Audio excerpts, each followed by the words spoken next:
मंजीत, आपका स्वागत है बिहार की चर्चा में। पहले अपना बताइए, बिहार इलेक्शन कवरेज का थोड़ा बताइए कि क्या चल रहा है जमीन पे। देखिए रंगनाथ, बहुत बहुत शुक्रिया पहले तो इस बातचीत में मुझे शामिल करने के लिए। बिहार में क्या चल रहा है? बिहार में जमीनी स्तर पर कुछ नहीं चलना चाहिए। वर्चुअल सारा काम होना चाहिए, सिर्फ वोटिंग जो है जमीनी स्तर पर होनी चाहिए। चुनाव आयोग का आदेश है। बाकी लोग जो है आचार संहिता और चुनाव आयोग के निर्देश को छोड़ करके मोटरसाइकिल रैलीज भी चला रहे हैं। अ, चुनावी आया राम गया राम वाला खेल जो जिस तरह हर बार हम लोग देखते हैं चुनावों से पहले, वो भी चल रहा है। और पार्टियां बदलने का खेल है, अपने लिए जमीन तलाशने का खेल है। कई लोग इस काम में लगे हुए हैं। तो फिलहाल जो बिहार की जो राजनीति है ना, वो ऐसे ही चलने वाली है। जो सेकंड जो पीढ़ी है, दूसरी पीढ़ी जो है, वो अपने लिए जमीन तलाश रही है कि नीतीश कुमार जब रिटायर कर जाएंगे, और जरूर जाहिर है कर जाएंगे अगली बार, उसके बाद कौन? असली खेल इसी पे है रंगना। हाँ, बिल्कुल आज का मुद्दा यही है मंजीत की। चिराग पासवान जो है, आपने जो अगली पीढ़ी और प्रचार, चूंकि अभी खबर में बिहार चुनाव हो चुकी है, आज का मुद्दा बिहार चुनाव में चिराग पासवान ने ये कह के एक तरीके से ट्विस्ट ला दिया है कुछ कि वो अकेले चुनाव लड़ेंगे। तो आपको क्या लग रहा है, चिराग पासवान, चूंकि उनके पिताजी मौसम वैज्ञानिक माने जाते हैं और अभी वो हालांकि बीमार हैं, तो चिराग हाँ, पासवान ही फ्रंट में खेल रहे हैं। तो आपको क्या लग रहा है कि ये मौसम वैज्ञानिक जो का भी उत्तराधिकार चिराग पासवान ले रहे हैं क्या? देखिए, अब ये एक सोची समझी उनकी रणनीति है।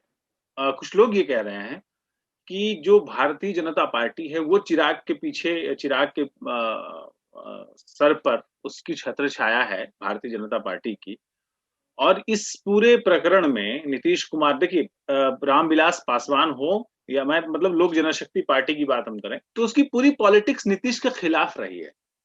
लोकसभा चुनाव में उनका प्रदर्शन बड़ा अच्छा रहा है। 2009 में 12 सीटों पर चुनाव लड़े थे, एक भी सीट नहीं जीती थी, क्योंकि तब वो लालू के साथ मिलकर लड़ रहे थे। फिर वो जब एनडीए में आए 2014 में, तो 7 सीटों पर चुनाव लड़े थे, 6 में जीते थे। और 2019 में, यानी पिछले लोकसभा में, 6 पर चुनाव लड़े थे, 6 पर जीते थे। नतीजा ये, इसके पीछे रीजन ये है कि लोक जनशक्ति पार्टी मोदी लहर की वजह से जीत गई। उनकी लोकसभा जीत के नायक मोदी थे। क्योंकि अगर असलियत में देखा जाए विधानसभा चुनाव में, तब उनके पास सिर्फ 2 सीट 2015 के इलेक्शन में रही है। तो कुल मिलाकर कहा जाए तो उस जो सीमित घेरे में रामविलास पासवान की पार्टी है, चिराग पासवान उसको एक्सपेंड करने की कोशिश कर रहे हैं, और शायद ये उस रणनीति का एक हिस्सा है। मंजीत, आज स्वाति चतुर्वेदी पत्रकार है, उन्होंने एक लेख लिखा है। लेख लिखा है कि ऑब्वियस है, वो लेख जो है बहुत ही स्पेकुलेटिव है कि चिराग पासवान को अमित शाह ट्रेंड कर रहे थे पॉलिटिक्स में। हम्म। स्वाति चतुर्वेदी लिख रही है कि अमित शाह की एक हिडन या अंडर द टेबल स्ट्रेटजी के तहत ही चिराग पासवान चुनाव में अकेले जा रहे हैं। और अगर उनकी माने तो चिराग पासवान के जो, चिराग पासवान ने जैसा कहा है कि बीजेपी के साथ है, जदयू के खिलाफ है। तो जो हम्म। चिराग पासवान उटकटवा जिसको कहते हैं हमारे लोकल लैंग्वेज में, तो उटकटवा की भूमिका में जदयू के प्रत्याशियों का वोट काट के उनको, हम्म। उनकी संख्या शायद कम करें। और बहुत स्ट्रेटेजिकली बीजेपी इसको आगे बढ़ा रही है कि सिंगल लार्जेस्ट पार्टी अगर बीजेपी रहेगी और जदयू की सीटें कम रहेंगी, तो बीजेपी अपर हैंड हो जाएगी। और नीतीश कुमार का जो वेट है कि सीएम कैंडिडेट के रूप में नीतीश कुमार बिहार में अगर कहा जाए तो नंबर 1 पे माने जा रहे हैं। तो हम्म। अगर वो सीटें कम जीतेंगे और थोड़ा ज्यादा अंतर हो गया बीजेपी और जदयू में, तो उनका वेट हल्का हो जाएगा। आप इसको किस तरह से देख रहे हैं कि क्या सचमुच ऐसा हो सकता है कि बीजेपी इस लेवल पे गेम कर रही हो? देखिए, सिर्फ अमित शाह ऐसा कर रहे हैं या भारतीय जनता पार्टी ऐसा कर रही है, ये मानना मुझे लगता है कि थोड़ा, मतलब ऐसा नहीं है कि ऐसा नहीं हो रहा होगा, ऐसा हो रहा होगा। लेकिन जो महागठबंधन है, जहां पर कांग्रेस और आरजेडी और वामपंथी पार्टियां एक साथ लड़ रही हैं चुनाव, उनके गठबंधन में भी तो ढील है। अगर वोट कटवा की पार्टी की बात आपने कही है कि अगर वो वोट काटेंगे चिराग पासवान, तो फिर son of Mallah VIP party को क्या अमित शाह ने मनाया है कि वो राष्ट्रीय जो महागठबंधन है उसको छोड़ करके आ जाए?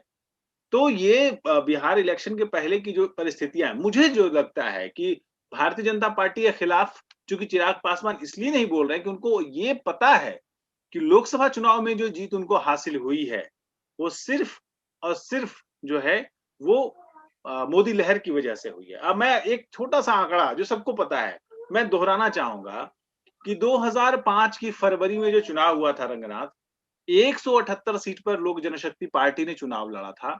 29 विधायक चुने गए थे, लेकिन 101 जो उम्मीदवार थे, प्रत्याशी थे, वो उनकी जमानत जब्त हो गई।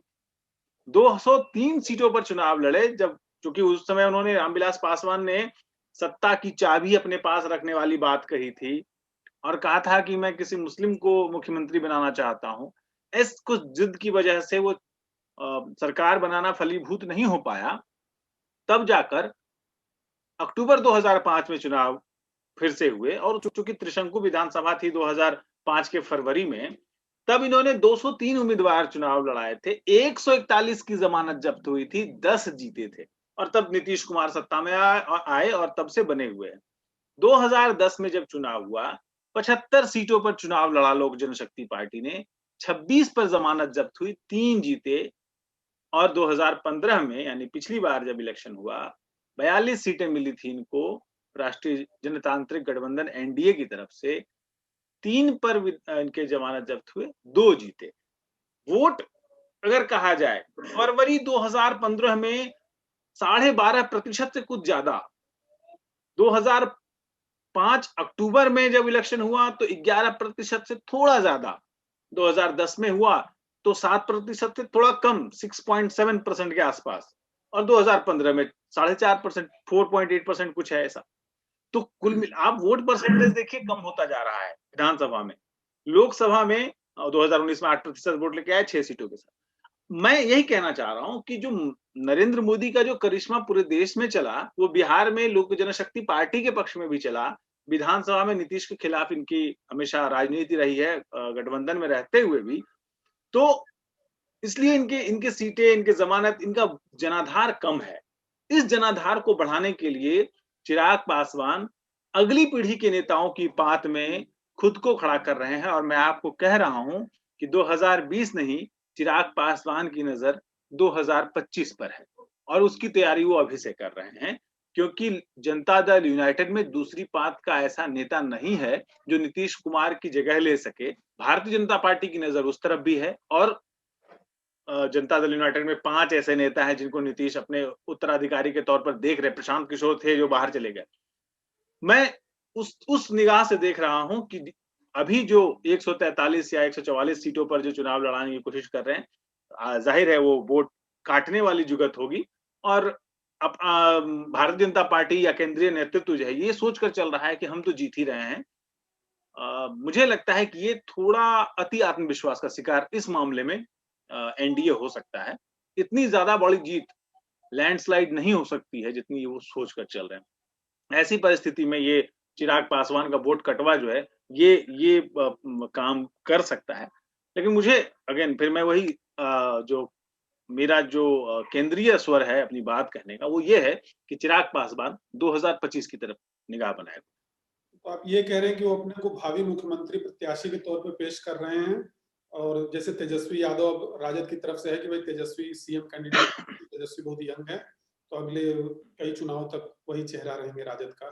तो लेकिन चिराग पासवान, एक तो चीज हम ये समझना चाहते हैं आपसे कि आपको क्या लगता है कि आज जैसे मैं पढ़ रहा था कि बिहार में जो पासवान वोट है और वो करीब 4.5% है और हाजीपुर और उसके आसपास इनका जो प्रभाव का क्षेत्र रहा है, तो आपको ये लगता है कि रामविलास पासवान की जो लॉयल्टी थी वोटर की वो चिराग पासवान को शिफ्ट कर गई है या कर जाएगी पक्का पूरी तरीके से, कि वो उसी तरह से रामविलास पासवान की तरह सौदेबाजी की भूमिका में होंगे? देखिए, हम अगर ये कहते हैं कि कोई भी जाति खास करके किसी एक पार्टी को वोट करती है, तो इसके पीछे हम एक अनुमान लगा रहे होते हैं। हमारे पास कोई बहुत तथ्यात्मक आंकड़ा किसी के पास नहीं होता, ठीक है? हम एक अंदाजा लगाते हैं। अब जैसे देखिए जो आपने पासवान वोटों की बात कही, उसके बरक्स नीतीश कुमार ने एक महादलित वोट खड़ा कर लिया है। राज्य देखिए, लोक जनशक्ति पार्टी ने पिछली बार जो राज्य में 38 एससी सीटें हैं, शेड्यूल कास्ट सीटें जो आरक्षित सीटें हैं, उनमें से एक भी सीट पर जीत हासिल नहीं की थी। उन दलित वोटों के लिए और महादलित वोटों के लिए जीतन राम मांझी हैं, मल्लाहों के वोट के लिए मुकेश सहनी हैं, तमाम और भी पार्टियां हैं जो एससी वर्ग के तहत जो 22 उपजातियां हैं, वो अलग-अलग तरीके से वोट करती है, एक साथ वोट करती नहीं है। इसलिए अगर हम अगर कहें कि जो अनुसूचित जाति के वोटर हैं, वो यादवों की तरह जो करीब-करीब बिहार की आबादी में 14% की हिस्सेदारी रखते हैं यादव, उनकी तरह एक ताकतवर वोट एक साथ नहीं पड़ता है। तो शायद इसलिए ये हम मान सकते हैं कि इतना बड़ा प्रोजेक्शन नहीं हो सकता है लोक जनशक्ति पार्टी के लिए, क्योंकि उनके पास पासवान वोट होता है। लेकिन बाकी जो पार्टी हैं, बाकी जो जैसे कि मांझी की पार्टी है हम, उनके उनके पास भी करीब-करीब वही 2.5-3% के आसपास वोट है और वो वोट भी उसी वर्ग से आता है, उसी आधार से आता है, जातीय आधार नहीं, मैं वर्ग की बात कर रहा हूँ, एससी। तो इस केक में हिस्सा बटाने वाले बहुत लोग।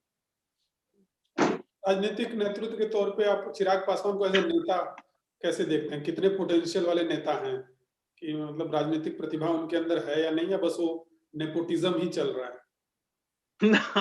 नेपोटिज्म, देखिए भारत की के राजनीतिक दलों में, लगभग सभी राजनीतिक दलों में नेपोटिज्म तो है ही। कह रहे हैं कि मतलब जैसे चाहे आप भाई सलमान खान हिट हो गए और उनके भाई पिट गए, मतलब नेपोटिज्म में भी दो देखिए, तरह के लोग हैं ना, कि एक जो हाँ, मतलब प्रतिभावान नेपोटिज्म। देवल जैसे थे, कि सनी देवल भी एक स्टार पिता के पुत्र थे, लेकिन वो उन्होंने काबिलियत साबित की और बॉबी देओल फ्लॉप हो गए। तो हम नेपोटिज्म पे बहस नहीं करना चाह रहे, हम ये जानना चाह रहे हैं कि आपको क्या लगता है कि काबिल वारिस है चिराग पासवान, या बस पिता की छाया धीरे धीरे जितनी धूमिल होती जाएगी वक्त के साथ वो बाहर होते जाएंगे? नहीं, मुझे लगता है कि चिराग पासवान एक अच्छे उत्तराधिकारी साबित होंगे। इसलिए इसकी झलक हम देख चुके हैं 2014 में। जब शायद रामविलास पासवान एनडीए में नहीं आना चाहते थे और चिराग पासवान के कहने पर वो एनडीए में आए, तो मौसम वैज्ञानिक वाला जो गुण है, वो गुण चिराग पासवान में आया ज़रूर है। और जिस तरह से वो अपनी पार्टी का अपने और एक क्षेत्रीय नेता के तौर पर उभरने की कोशिश कर रहे हैं, क्योंकि देखिए रामविलास पासवान ने अपनी महत्वाकांक्षा 2005 के अक्टूबर में छोड़ दी मुख्यमंत्री बनने की। बिहार का मुख्यमंत्री बनने की जो उनकी महत्वाकांक्षा थी, छोड़ दी, वो केंद्र की राजनीति में आकर सीमित हो गए और उनको, जैसा कि हम देख रहे हैं, हम लोग सभी जानते हैं कि सर पिछले 7 प्रधानमंत्रियों में वो मंत्री रहे हैं के कार्यकाल में। चिराग पासवान उससे अगली पीढ़ी के, उनका सॉफ्टवेयर अपडेटेड है। वो जो है वो जो है अपने जनाधार का विस्तार करने की कोशिश कर रहे हैं और ये उसी का कदम है। मैं आपको इसका एक एग्जांपल बंगाल से देता हूँ। 2017 के इलेक्शन में जब मैं भारतीय जनता पार्टी के बंगाल कार्यालय में गया था, तो हमने देखा कि अध्यक्ष की कुर्सी के पीछे एक बड़ा-सा पोस्टर लगा हुआ था और वहाँ पर टारगेट 145 था। हमने कहा कि 145, अभी तो आपके विधायक कितने हैं? 1 विधायक थे शायद उस समय। तो उन्होंने कहा नहीं, हम अभी का नहीं सोच रहे। हम सोच रहे हैं अगले 10 साल का। ये 10 साल का टारगेट है। सो 143, जिस तरह से बहुत लंबे समय, राजनीति तो बहुत कम समय की बात है नहीं ना, हम 10 साल 20 साल आगे का भी सोचते हैं कई बार। आपको 2 सीटों पर भारतीय जनता पार्टी थी, 2 लोकसभा सीटें मिली थी और 1985 के इलेक्शन में, और आप देखिए कि 303 हो गए, 303। तो ऐसे एक्सपेंशन होता है और मुझे लगता है कि क्षेत्रीय राजनीति में, चूंकि देखिए एक एक बहुत समझने वाली बात है रंगनाथ, कि बिहार की राजनीति में नीतीश कुमार के बाद इसलिए मैं कह रहा हूं क्योंकि नीतीश कुमार की उम्र हो चली है, रिटायरमेंट की एज की तरफ जा रहे हैं। चौथी बार शायद मुख्यमंत्री बनेंगे अगर वो जीत गए इस बार इलेक्शन। तो उस परिस्थिति के बाद अगली पीढ़ी के नेता की बात जब होगी, तेजस्वी यादव एक ध्रुव पर खड़े होंगे क्योंकि उनके पास भी एक पारिवारिक विरासत है। आप भारतीय जनता पार्टी की बात करेंगे, भारतीय जनता पार्टी के पास एक करिश्माई नेतृत्व बिहार में नहीं है। सुशील कुमार मोदी हैं, लेकिन वो करिश्माई नेतृत्व नहीं है। बिहार की जनता इस बात को मानती है और मानती है कि उनके पास एक ऐसा अदद नेतृत्व, ऐसा ऐसा एक नेता चाहिए उनको, भारतीय जनता पार्टी को, जो उनके जो एजेंडे को लागू कर सके या उनका जो नेतृत्व कर सके। तो जैसा महाराष्ट्र में देवेंद्र फडणवीस हैं या और भी बहुत सारे नेता हैं, उस तरह का नेता बिहार में, उस कद का नेता बिहार में भाजपा में नहीं है। भाजपा में जो जीत बिहार में मिलती रही है भाजपा को, वो कभी अटल के नाम पर, कभी मोदी के नाम पर मिलती रही, बड़े मोदी, मतलब नरेंद्र मोदी की बात मैं कर रहा हूँ। सुशील मोदी में वो उस लेवल की जो क्षमता मुझे नहीं लगती है, और उनकी भी उम्र हो रही है। तो दूसरी पीढ़ी, जो दूसरी पात खड़ी होगी ना, तो चिराग पासवान या आप जनता दल यूनाइटेड के 3-4 बड़े नेताओं के नाम ले लीजिए, दूसरी पात, मैं नाम अभी नहीं लेना चाहता हूँ। तो वो दूसरी पात के जो लोग हैं, उनको तैयार कर रहे हैं नीतीश। इधर से तेजस्वी, तो एक मुझे लगता है कि एक नेतृत्व परिवर्तन हमको आने वाले समय में दिख सकता है, और उसके लिए अपने आप को अपने एलिजिबल बना रहे हैं, अपने आप को एक योग्य उम्मीदवार के तौर पर तैयार करने की कोशिश कर रहे हैं, और इलेक्शन लड़ेंगे, 142 सीटों पर अपने उम्मीदवार खड़े करेंगे अगर चिराग, तो वो आधार बढ़ेगा ही। बहुत बहुत धन्यवाद मंजीत जी। आज का जो हमारा मुद्दा था चिराग पासवान, एक आखिरी सवाल और जिसका मैं संक्षेप में ही जवाब दीजिएगा, क्योंकि बहुत काफी जी। बात हो चुकी है, कि क्या ऐसे भी कोई चूंकि चिराग पासवान में देखा जाता है कि थोड़ा सा बीजेपी के प्रति ज्यादा सॉफ्ट कॉर्नर है उनके अंदर, हम्म। तो ये भी संभावना है कि जैसे आप कह रहे हैं सीएम कैंडिडेट, तो आने वाले समय में वो खुद अपनी पार्टी को बीजेपी में विलय कर लें और बीजेपी के ही प्रतिनिधि बन जाएं बिहार में, क्योंकि वो उनका बाकी जो है दलित चेहरे के रूप में भी प्रस्तुत किए जा सकते हैं, मॉडर्न आप भी हैं, और आप जैसे ने कहा कि वो लेटेस्ट वर्जन है, तो मॉडर्न भी हैं और सही वर्ग को भी प्रतिनिधित्व देते हैं, और बीजेपी से भी उनका तालमेल अच्छा है, तो ये संभावना लगती है आपको थोड़ी मोड़ी? बिल्कुल। देखिए, बिहार में एक दलित चेहरे की ज़रूरत तो भारतीय जनता पार्टी को है ही, और एक बहुत बड़ा तबका है जो 22 मतलब 22 उपजातियां हैं और 16% वोट हैं। तो भारतीय जनता पार्टी ज़रूर चाहेगी, जब अब रामविलास पासवान की उम्र अधिक हो रही है, तो लुभाने की कोशिश करेगी, या अगर चिराग खुद चाहें तो भारतीय जनता पार्टी में शामिल हो सकते हैं। और मैं आखिरी में, चूँकि आपने कहा है बहुत संक्षिप्त में, मैं एक जुमला कहूँगा इस पे कि राजनीति जो है ना, सियासत, वो गुंजाइश से शुरू होती है और वहीं पे खत्म होती है। हमको इस बात से कभी गुरेज नहीं, ये नहीं हम मान के चल सकते कि ऐसा नहीं हो सकता। ऐसा हो सकता है, और अगर ऐसा नहीं हुआ तो हैरत की बात होगी, हम इस बात को मान कर चलते हैं। मुझे लगता है कि अ, चिराग पासवान इस तरफ बढ़ सकते हैं, उनका झुकाव इस तरफ है। मुझसे बातचीत करने के लिए बहुत बहुत धन्यवाद मंजीत, और अगली बार किसी और मुद्दे पे आपसे मिलेंगे। आज के लिए नमस्कार। Thank you.